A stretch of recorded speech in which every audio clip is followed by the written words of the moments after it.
I remember thinking to myself, is she really going to want to take this job? She's done everything. She's already had a job in the White House. She's run the Fed. So take us inside for a moment, just the conversation you had around the dinner table with your husband, George, who I should say is also a Nobel winning economist who you've written many papers with over the years about the decision to do this. I must say I was initially hesitant to get back into that. But look, when the president asked me if I'd do it and told me he thought I could be helpful to him at a crucial time like this for our country, when we have a pandemic, an economic crisis, and then we're seeing actually a lot of movement with her. When Biden asked her to do it, her head's going negative and up and down, and then negative, and then sweeping, and then negative, and then positive up and down. We're going to try and dissect that. I remembered very well what being in the White House, being in administration in a senior position is like. It's a 24/7 job. There's a lot of stress. So she goes into being in the White House and the position that she's in, and you see a lot of positive with that. So yes, I like that. Yes. But it also means it's like the period at the end of the sentence. Power, responsibility, power. And then she goes in, it's a 24/7 job, and you see that negative come through. And not necessarily meaning no. More like a sweeping motion in the negative, which indicates the mind is kind of taking a breath with it. It's, oh my Lord, back and forth. Yeah, it's all the time.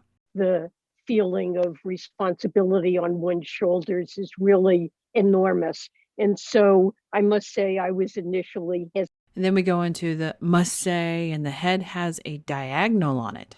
So you get a positive and a negative on that one. To get back into that. But look. And then she does it again, get back into that. And she does the diagonal again. And she verbalizes it. She was hesitant to get back into it, which goes with the diagonal. It's a yes and a no. I have to, but it is as it is. So yes. When the president asked me if I'd do it and told me he thought I could be helpful to him at a crucial time like this for our country, when we have a pandemic, an economic crisis, and then, as I expect we'll discuss. And then, of course, you see it again as we have a pandemic, an economic crisis, and you see the negative in there as well. Again, not necessarily meaning no. It's just negative. It's bad. A set of longer term issues. And then you see the diagonal. Longer term issues, more positive than negative, but it's still diagonal. That have been facing this economy that really need to be addressed. I really couldn't say no. And I'm glad. So she had a micro movement that was really fast, that really needs to be addressed. She looks down, closes her eyes. She don't even want to face it. That lasted less than a second. No one really knows exactly what that is. People speculate on what it is. I tend to go with the final nail in the coffin. There's so many of them. It's just one more nail until you can't get out anymore. Remember, everybody, fiat has an expiration date. I'm glad I'm part of this fantastic team.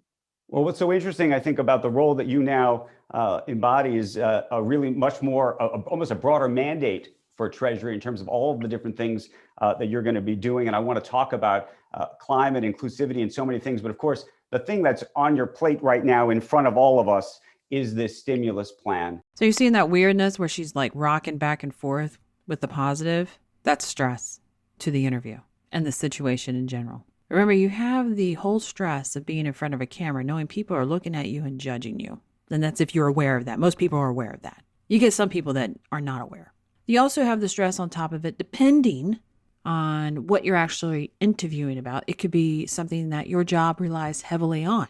What is going to be said in this interview, or what is going to be portrayed in this interview. That's stress, and we'll add to it. And then you have the stress of, if it really depends on your job or your outward look to society, you have a certain look you want to portray to the audience. And for her, apparently, it's upbeat and positive. So if that's what you're trying to portray, upbeat and positive, I tend to assume, and yes, I say assume, that it's actually the opposite. Treasury Secretary's job, in some ways, could be considered to be the top salesman for bonds in this country. When you think about the bond market and having to sell, Why don't we sell that see her? debt to the public, how do you think about that? Well, of course, a key job for a Treasury Secretary is to make sure our country is on a sound fiscal course. And look, if you don't spend what it's So she's watching what she's saying. She's gated. necessary to get the economy quickly back on track, that has a fiscal cost as well.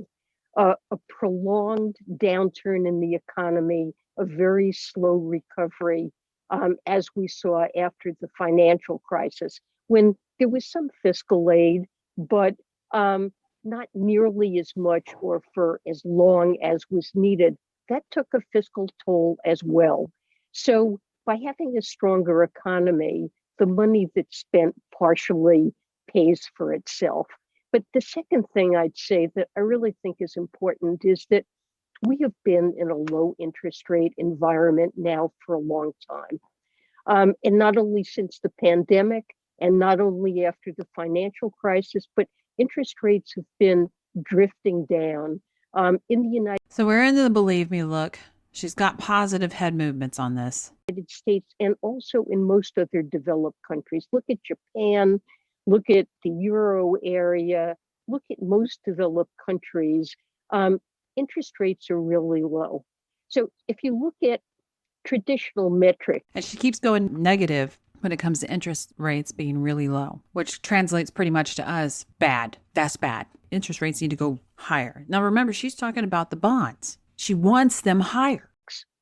Concerning the fiscal stance, debt to GDP ratios. Yes, they've gone up in the United States, and they've gone up quite a lot as a consequence of the spending we've done to address the pandemic.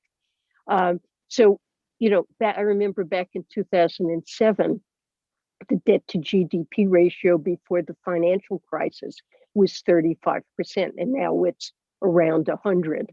But look at a different metric, which I think is a more important metric, which is what is the cost of that debt? Just look, for example, at interest payments on the debt as a share of GDP. And currently, that's under 2%, and it's no higher than it was in 2007. That magic number, 2%. And she got really bug-eyed on that one too. 2%. It's only 2%. So I think we have more fiscal space than we used to because of the interest rate environment. And I think we should be using it now to address an emergency. Given that, let me ask. Go back on that one. Fiscal space than we used to because of the interest rate environment. And I think we should be using it now to address an emergency. Given that, let me ask you this. So she wants to use it now to address an emergency. They've got a lot of room, and she got real bug-eyed towards the end of that. You see a lot of jaw movement as she ends this sentence, and some swallowing, slight swallowing. To the moon, Alice! Do you ever consider issuing a 100-year bond note as a result of where interest rates really are right now? Well, Yes. That's positive head shake. Yes. Yes. Treasury is issuing longer-term securities. And that's something that we have looked at and could look at again. And she's hooking it over. It's a negative, but it hooks over. So it's actually referencing a direction. Now, mind you, when you're in a direction and you're referencing a direction, it's usually towards where something is, something has been discussed, the direction of work, the direction of home. That kind of mindset is when direction comes in. So that side of the body, that is where that discussion took place, wherever it is. But I think most people feel that the market for that would be very tiny. There might be some interest, but it would probably be a very thin market And then you see a whole lot of positive head movements. It's a very thin market. According to Harvard and the Atlantic Council, 70 different countries, their central banks are looking into a digital dollar. Do you think it's important? Well, I think it makes sense for central banks to be looking at it. And I'm aware that the Federal Reserve is looking at it.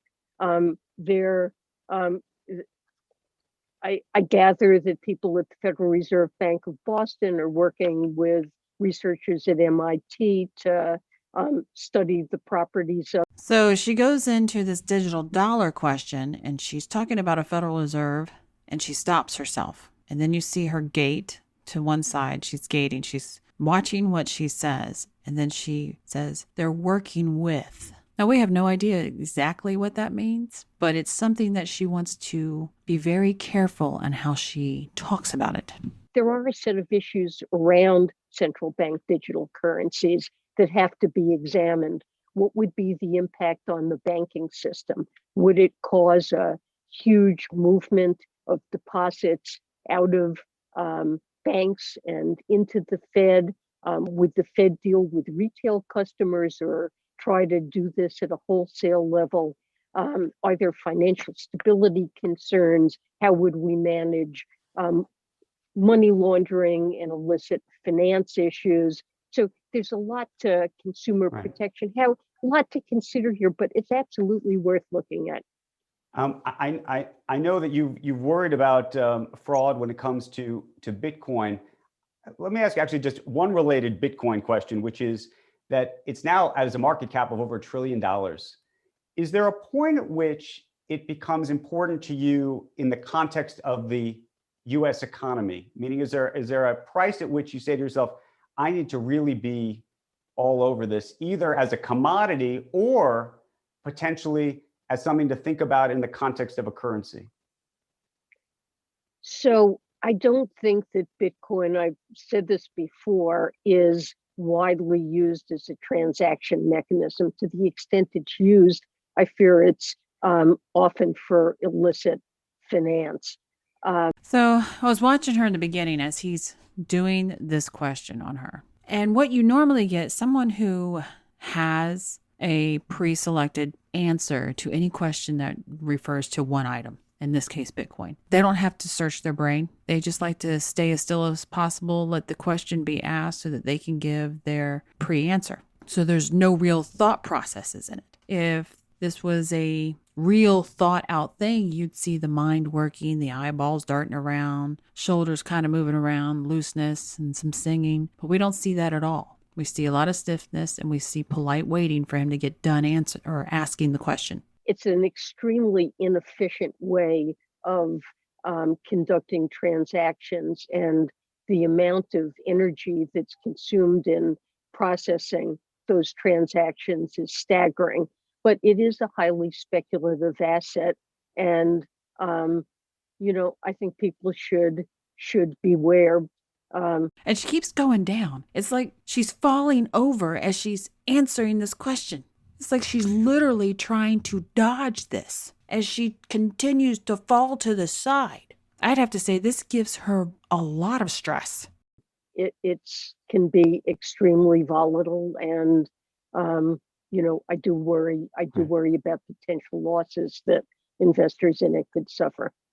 I wanted to pivot the conversation, talk a little bit about climate, because I know that's something that's important to you and how you're thinking about the economy. We've seen a number of large companies over the past 12 months announce some very aggressive and ambitious plans around carbon and getting to carbon neutral. My question to you is, do you think it can be done on an idiosyncratic market basis, meaning companies are going to do this on their own, or do you ultimately think it requires regulation? Well, it certainly requires policy. President Biden has endorsed the idea of tax credits for electric vehicles.